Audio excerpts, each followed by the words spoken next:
Okay, so just let you guys know in terms of reviewing for this class. I was originally just going to do Thursdays, but we only have about 4 more Thursdays left until the AP exam.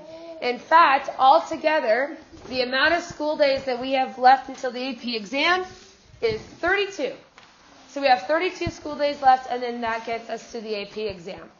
Or, what? Oh, sorry, that was the wrong one. Sorry, not this one. We actually only have 22 days. Sorry. So that takes it away. So 22 school days left until the AP exam, which is... That's like 11 days. Yeah, I know. Yeah. Yep. Plus, we only have pretty much today, if you don't know, is the 11th, and your AP exam is on May 11th. So it's okay though. You will all survive. Now, in terms of periods 1 and 2, a couple things to note about periods 1 and 2. The first thing is that periods 1 and 2 only make up less than 5% of the exam. So there's a very, very good likelihood that you're only going to receive 3 or 4 questions. Multiple choice. Yes. 9. Just period 9. And actually, I think I'm off for a second. Period 1 is 5% of the exam. Period 9 is 5% of the exam. So if you think about it, you only have a 55 multiple choice or 50 multiple choice question. That means that you'll maybe have 1 stimulus set, and it's going to be so broad that you should be okay with period 1. Period 1, you should be able to get down thematically rather than specifically. And then the other nice thing about periods 1 and 2 is there are no essay questions on the exam about periods 1 and 2, except a possible LEQ and the choice SAQ. However, you have a choice not to do those. So if you don't want to do a period 1 essay, you do not have to. You can choose another one. Hi, guys. So just let you know we're doing period 1 and 2 if you guys want to, and you can move my stuff if you guys want to sit together. Okay, so we're going to start off with period 1. Now, period 1, you have to think thematically, and most of period 1 is going to be about Native Americans, thematically again, and why we were even into the Americas. So if we talk about the originals of kind of coming over into the Americas, you have to think about thematically in terms of why we're coming over. Land, food, shelter. You need to be able to move towards those places in order to survive. Most of the time, if you have a question that says, why did we come to America? If you answer food, it is more than likely correct. So if you think about it, remember that Bering Land Bridge, we have everything's connected by the ice with Pangea, and because of the ice age, it moves apart. They move across the Bering Land Bridge. The Bering Land Bridge then closes due to warming, and then they're stuck here in the Americas as they trickle down. The Clovis people tends to be a nice term that you can throw in there because it's super easy to remember. Remember, the Clovis people are the first people to come into the Americas. That's what most people are going to say, although we did talk about that one controversy that happened a couple months ago. But regardless, though, you should, in general, be able to get there thematically of why did we come to America? Food. If you can write a really fancy schmancy essay on why we would come over for food, you should be just fine. Anywhere from going over to find more food as it went south, the warming of the summers, whatever it could possibly be. You guys got this one? This is the easy stuff. Because again, period 1 is probably going to be very thematic for you about Native Americans. Now, in terms of generalities about the tribes. So, first thematic thing you'll see with period 1 is why did we come to America? The second thing are what are general themes about Native Americans? Now, we know a couple of these pretty easily, right? A lot of these are general ones that you could be able to use in an essay. If you see any of these terms, you don't remember anything about them, the question's probably not going to be about the specifics, but about the general whole. Now, the most famous one out of all of these to probably be able to know is the Iroquois Confederacy. You should know the Iroquois Confederacy because, one, they're probably one of the most powerful. Remember, that's the 5 tribes. And additionally, they were the ones that interacted with the colonists the most. So the Iroquois, out of all of these, are probably going to be the one that you're going to see the most often. Now, other things that you're going to see in the AP exam. A most common LEQ could possibly be something along the lines of evaluate the extent to which Native Americans continued throughout the periods of 1941 to whatever it could possibly be. Things that you're going to want to put in there. Number 1 is religion. Most Native Americans centered their entire core beliefs on religion. Okay? Think about religion in terms of nature. That's where we get all of the origin stories. I always like to relate it to Brother Bear, because Brother Bear, the entire movie, is about religion and Native Americans. That's what I like to think about. Second key concept on that is going to be family. Centers around the family, in particular women. Women have a lot more power in Native American tribes compared to most of society up until the late 1900s. 3 is going to be war only in times of conflict over land. So vast majority of our Native Americans are not going to be constantly fighting. That's an inaccuracy that some people put in their essays. Instead, they only fought over resources, food and land. Let's see. Other than that, the only other thing that you could possibly see in terms of technology is understand that they did have technology. It was just different from us. Most common thing is the canoe. The canoe is one that people throw in all the time because the canoe was created to be able to get up and down the Mississippi and all those rivers. Feel okay about Native Americans? Again, if you don't, let me know. Okay. All right. Next one. Okay. The likelihood of you seeing these is dim, but you might see it. If you took a world class, hopefully you can relate to these. The ones that you would know most about the Southern Native Americans is going to be the Europeans, especially the Spaniards coming into South America. So as long as you know that the Spaniards were really, really mean to the Native Americans in Latin America and South America, you should be just fine. Sound good? Again, I don't think I've ever seen an LEQ on it, and I think I've seen one stimulus set, and it was really basic. Still good? You all surviving? Okay. Now, these are the things that I was talking about before. Oh, that's not good. So we talked about the war necessity. Again, war is necessary only in terms of conflict over resources. Female roles are a lot higher in the Native American tribes. Permanent tribes, the reason I put this down is because that means that they are actually set in stone. We are not gatherers and hunters and gatherers. Now we're actually going to settle down and create agriculture. That's a great tech thing. Also a great continuity in agriculture is our expansion of agriculture in terms of settling down. Religion we talked about. The only thing I don't think that we talked about is trade. Just understand that they did trade a lot, especially with the colonists. If you want the more specific one, by the way, trade was most important for the upper or the northern tribes in terms of with the Europeans as well as the western tribes. Most famous is the beaver trade, and we've talked about that before. So the beaver trade, there's a reason why I say up in Idaho, the capital is Boise. That is a French word because the French were in there trading beaver pelts. So was that your question? Yeah. Beavers are a great thing to just throw in there anytime they ask about trade. Yeah. So it was between the French and the Native Americans? French and Native Americans had a great relationship with each other. That's why the term rendezvous of when they would get together and trade. The French were a lot nicer to the natives than the Europeans were that came across into the colonies. So Britain's colonists were not nice. French, for the most part, were. Any more questions on Native Americans before we move on? Okay, great. All right. Heading into period 2. Most important things to know about period 2, the colonists. Why they came over, where they settled, and religion. Again, why they came over, where they settled, and religion. Those are the most important things that you need to be able to know about period 2. Okay?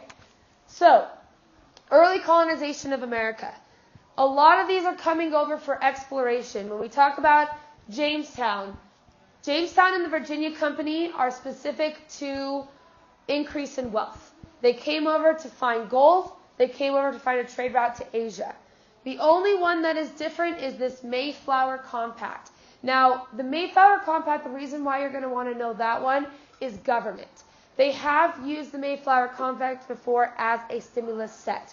Basically, it's the first government attempt in the Americas.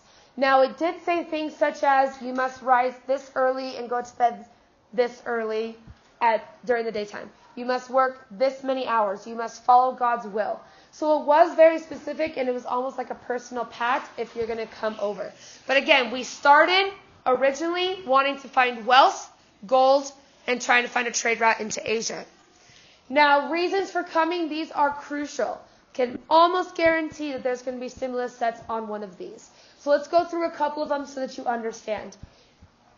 Let's start up north. The religion. You need to know that religion was in the north. That's where they went to.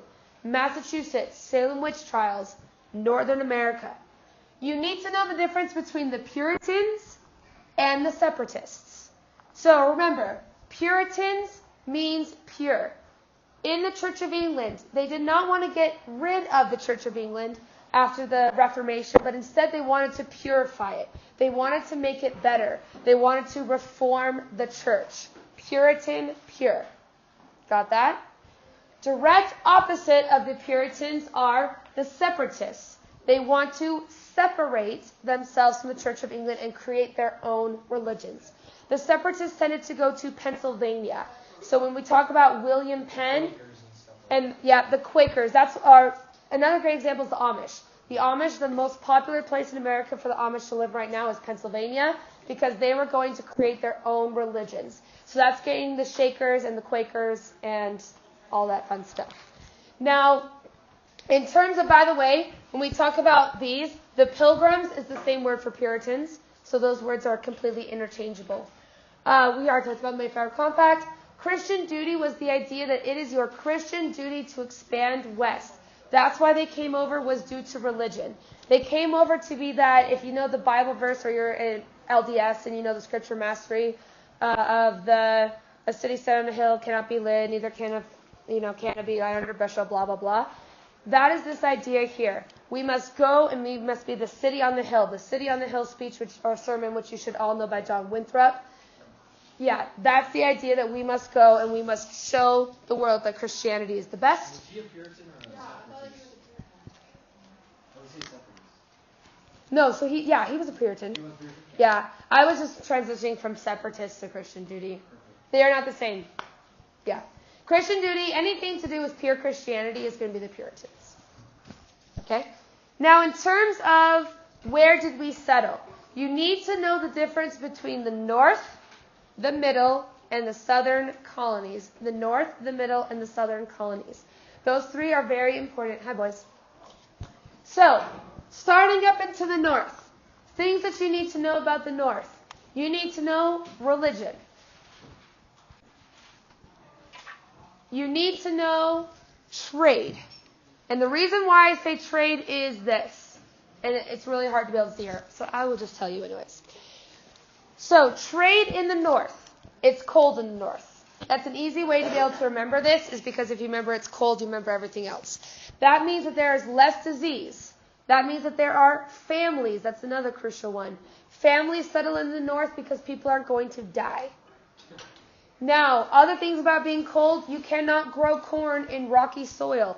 Therefore, the trade in the north is wood, as in timber, and fishing. That's where you get... Yep, that's why Cape Cod is called that. That's why they say the Maine lobsters. That all comes from that general area. Moby Dick, same thing up there with the whaling. Everyone good with the north? Okay. The middle colonies. You need to know the term breadbasket colonies. Breadbasket colonies. The reason why that is an important term is because breadbasket colonies is literally about bread. They make the grains. The vast majority of the food and crops that you eat are going to be from the breadbasket colonies in the center. You also need to know that this is going to be the religious freedom section. So the most religious freedom is going to be in this. That's why we have Pennsylvania in there. And remember, they went and made Rhode Island too because the person was going to get killed, and so they went over to Rhode Island. Did you say New York is kind of split between the north and the middle? Yeah, but the reason why it's more of a middle colony is because people weren't as concerned about religion, because that's where all the governors go. So that's where all the politicians go, is in New York. Then in the southern colonies, before I go back, northern colonies. You need to know the northern colonies was indentured servitude. Indentured servitude.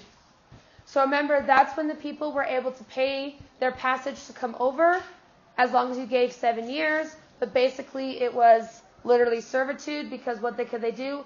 Oh, you talked bad to me, here's another 7 years on your contract. And it basically just became slavery. Also, lots of white people were up here too. Basically everything up here is white. Okay? In the south, Important things to know about the South. Freaking. Okay. Slavery. That's the obvious one. But very, very important. They are not growing cotton at this time. They are growing two crops, tobacco and indigo. Okay? So do not, on an essay, put that they were growing cotton. Cotton does not happen until after 1798. That's very important because that's a very common mistake that people put in their essays. Also in the South, young male. Young male. You don't see women in the South. Okay? Yeah, except the plantation owners. Mostly it's young men coming over either as slaves or they do also have indentured servitude. I put that down, indentured servitude, but for plantations. So it's a little bit different between the two. Also, high disease. Easy way to remember that, it's a swamp. If you've ever been to Georgia, Florida, it's a total swamp. Lots of disease. That means a lot of deaths, so why would you rather be in kids where everybody's dying? Okay? Other thing that you need to put down for there is you need to put some religious freedom. So the North, very strict on religion. Everybody's Christian. In the middle, you have a lot more religious freedom. In the South, you only have some religious freedom.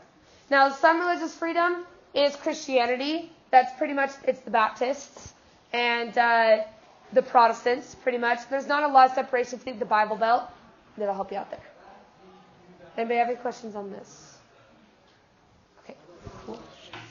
Maybe I have more questions as we go on. Okay. So, in terms of the economy that we've all talked about before, malaria is a great one, by the way, for the southern colonies because it was such high disease. So it's a great one that you can be able to throw in there. By the way, smallpox. When we take smallpox, who are we going to apply that immediately to? Native Americans, okay? So the two ones that I've seen a multiple choice in the past where they tried to trip you up and they said, which of the following would indentured servants more likely do it? And everybody put smallpox. It's malaria. Malaria is the one that's going to affect the South because it's going to be so much mosquitoes and swampiness and disease. Middle Passage. Middle Passage, obviously slaves. If you think of Equiano, hopefully you guys in Pickett's class read Olado Equiano. We read some of that here. Remember, he's going to be the key person that's going to talk about slavery. Anything about the Middle Passage is probably Equiano. So as soon as you see Equiano, think Middle Passage. That's E-Q-U-I-A-N-O.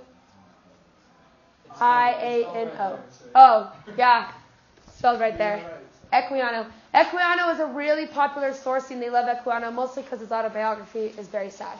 Yeah. I'm so confused. What is Equiano? Olado Equiano was a slave who went from Africa, northern Africa, over into America. Do you remember when we did the ship on the ground? Yeah. And we read the stuff? Yeah, that was from Equiano. So that's the Middle Passage. That's the Middle Passage. Yep, exactly. Okay. Columbian Exchange, again, you will, if you get one, you should just know trade back and forth between the Americas, Old World, New World. Indentured servants we talked about before, Equiano. Proprietary colony is a colony that was made specifically to make money. Mostly those are the southern colonies, such as Virginia is the most popular one for proprietary. Made specifically to make money, not to move over here and have a new life. Fur trade is going to be in the north and in the far west, but especially into Canada. Smallpox we talked about before. Last one is the head-right system. Head-right system is basically where you send the head of house over, and then as it goes down, you are given, I think it was, if I remember correctly, something like, I think it was 100 acres for the first head of house, and then for the women it was 75 with the wife, and then every child got 50 acres, and it was basically a way for you to be able to be given land and money when you came over into the Americas, and that was mostly in the north. For the proprietary colonies, would you say those are the ones that are most linked to the trading companies back in Europe?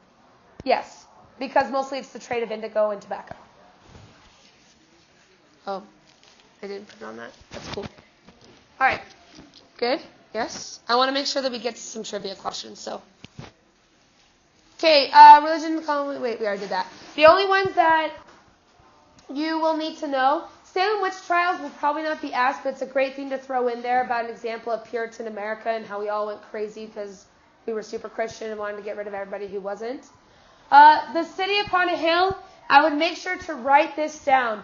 City upon a hill, or if you see the word John Winthrop. Those words are terms that you should immediately know. Puritan America. Basically, you can relate it exactly to that Bible verse that you've read before. We must be the city on the hill, show the world that Christianity is good. It's kind of a historical context to Manifest Destiny, because it's the idea of a city upon a hill of Christianity. Good. Okay, 2 more.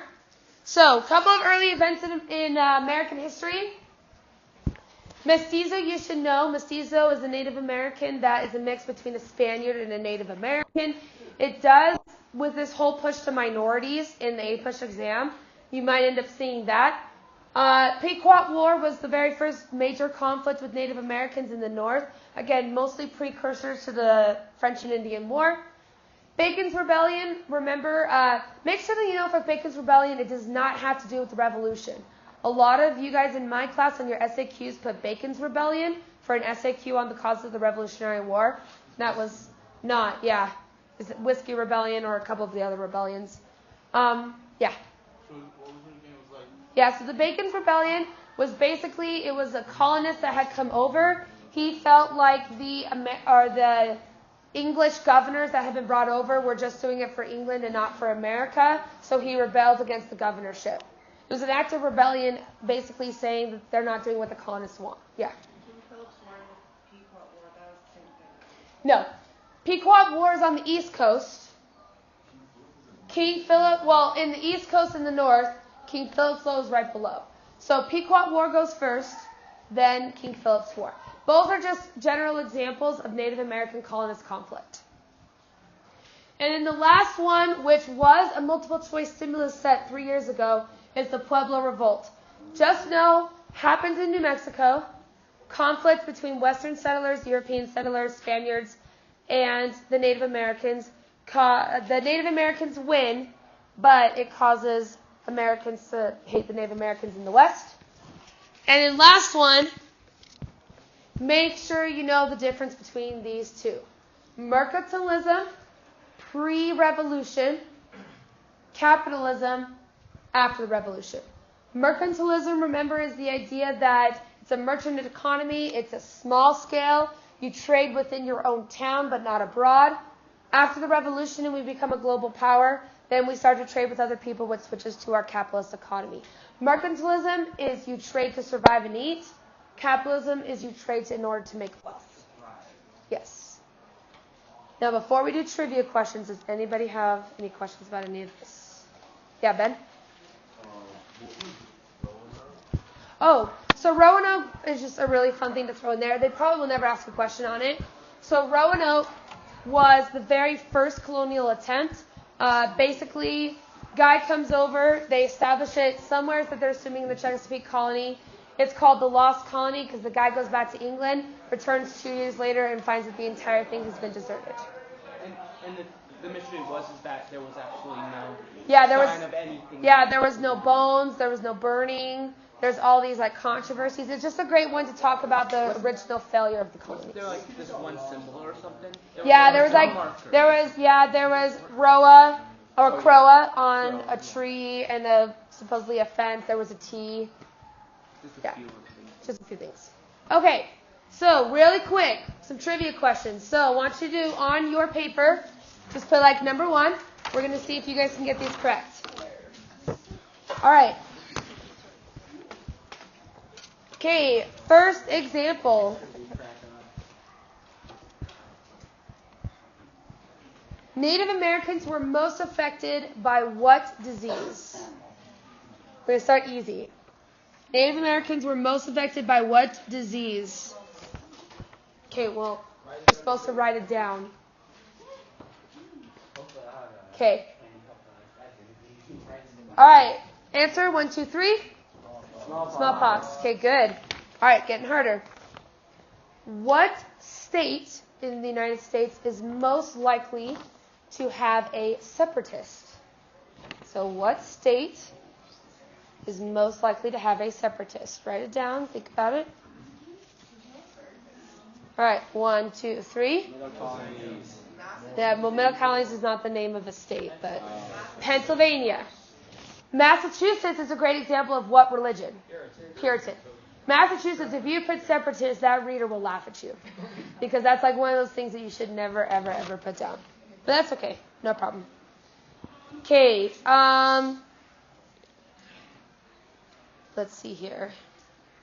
A mix between a Spaniard and a Native American is called what?